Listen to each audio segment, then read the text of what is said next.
шантажчдын намжлал. Мянган мөртөн төрийн бас байгууллагын одоо удирдагч хийж явж байгаа Баянзул гэж ерөнхийдөө хүн байгаа. Өөрөө бол яг мянгатын хүн юм байлаа. За тэгтээ энэ төсөл төр бол ингээд эхнээсээ ахуулаад ингээд эсэргүүцээд явж байгаа. Энэ тэнд хурал одоо манайхтай холбоотой юу л зохион байгуулагдсан тэнд хурж ирээд эсэргүүцдэг.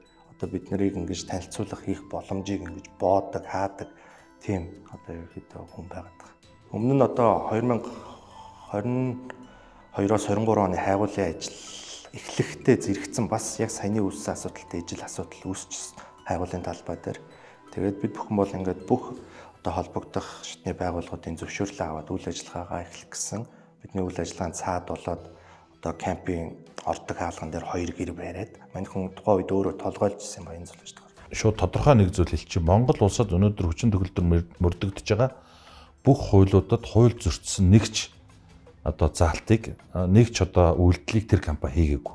Тэгэхээр ямар нэгэн хууль зөрчсөөлт хийгээгүй. Яг хууль номынхаа дагуу үйл ажиллагаа явуулж байгаа. За Монгол улсын хууль тогтоомжийн дагуу үйл ажиллагаа явуулж байгаа компани үүдэнд очоод нөгөө орж гардаг гарцыг нь шууд Монгол гэр барьж хаагаад үйл ажиллагаанд нь шууд цаад учруулад эхлэнгүүт халдсан бүрсэд төслийн багийнхан тэр олон хүний цалин хөс, техник тоног хөрөмжийн түрээс хоол унд, бензин шатхуун, алдагдсан цаг хугацааны хохирол зэрэг одоо 161 сая 334 мянга 32 төгрөгийн одоо санхүүгийн байрантаар нотлогдсон бодит бүх хохирлоо одоо мянган морьтон төрийн бус байгууллагын тэргүүн Баянзул болон одоо тус төрийн бус байгууллагын гүйцэтгэх захирал мөнгөнхүү нараас нэхэмжилж Ховд аймаг дахь Сум Думдын иргэний иргэн анхас шатны шүүхэд одоо нэхэмжил гаргасан байдгийн байна.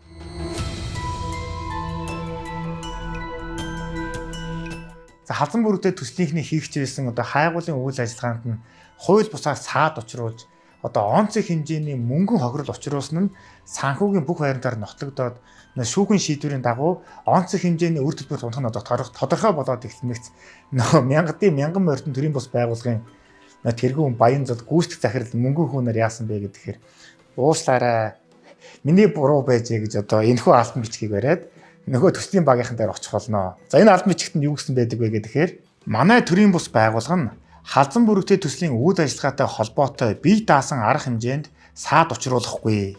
За хууль бус жагсаал цуглааныг зохион байгуулахгүй. Олон нийтийн мэдээллийн хэрэгслэр худал мэдээлэл тараахгүй байх үүргийг хүлээж баталгаа гаргаж байна. Иймд одоо Ховд аймаг дахь Сум Думдын иргэний иргэн анхан шатны шүүхт гаргасан нэхэмжлээ татан авна уу хэмээн гарын үсгээ зурцгаасныг нь та бүхэн бас харж байна. Нэг үгээр хэлбэл ёстой л нөгөө 75-аараа бууж өгсөн гэсэн үг. Тэгээд мань хүн бол яг ингээд шүүхтээр очиод өөрөө хэм бурууга хийснээ мэдээд манайхтай ингээд ерөнхийдөө ингээд тохиролцъё ингээд за болио. За би ингээд танахтай холбоотой асуудал дээр оролцохгүй танах ингээд нэхэмжлэгээ татаад авчгаа гэж ер нь бол хэлж ийсэн. Тэр бол ингээд мэдээж орон нутгийнхаа хэрэгцээтэй аль болох сайхан харилцаатай байж тэ хамтдаа ингэж ажиллаж ижил хөгжинө гэдэг зорилготой байна шүү дээ. Тэрнээс хин нэгэнтэйгээ дайсагнацах нь бол бидний гол зорилго биш. За тийм ч үднээс бид нар тухайн шүүхтөр үүсгэсэн байсан нэхэмжлэгээ татсан. Хууль бусаар жагсаал цуглаан зохион байгуулад нөгөө мянган сумын ард иргэдийг чинь одоо худал мэдээлэлээр синхруулан итгүүж тэднийг инээнд нэгтгээд одоо тэдний дэмжлэгийг авсныхаа үндсэн дээр одоо баялаг бүтээгч компанийг шантажлах оролдлого нь бүтлгүүтээд за энэхүү хууль бус үйлдэлийг хийх юм бол онцгой хэмжээний одоо өөрчлөлт унах юм байна гэдэг мэдмэгцэн тэд нэг зүйлийг бодсон юм шиг байгаа юм. За ер нь цаашдаа альва жагсаал цуглаан хийх юм бол өөрөөсөө урд нь гарч болохгүй юм байна. Тэгэх юм бол бид нар өөрсдөө буруутгах юм байна. Харин энэхүү жагсаал цуглааныг хийх тусан тохиолдолд одоо хууль эрх зүй мэдлэггүй энэ нутгийн малчин ирээдүйг төрхиж урдаа гаргачаад өөрөөсөө ард нь үлдэх ёстой юм байна гэдгийг гүн бат ойлгосон байдаг юм аа.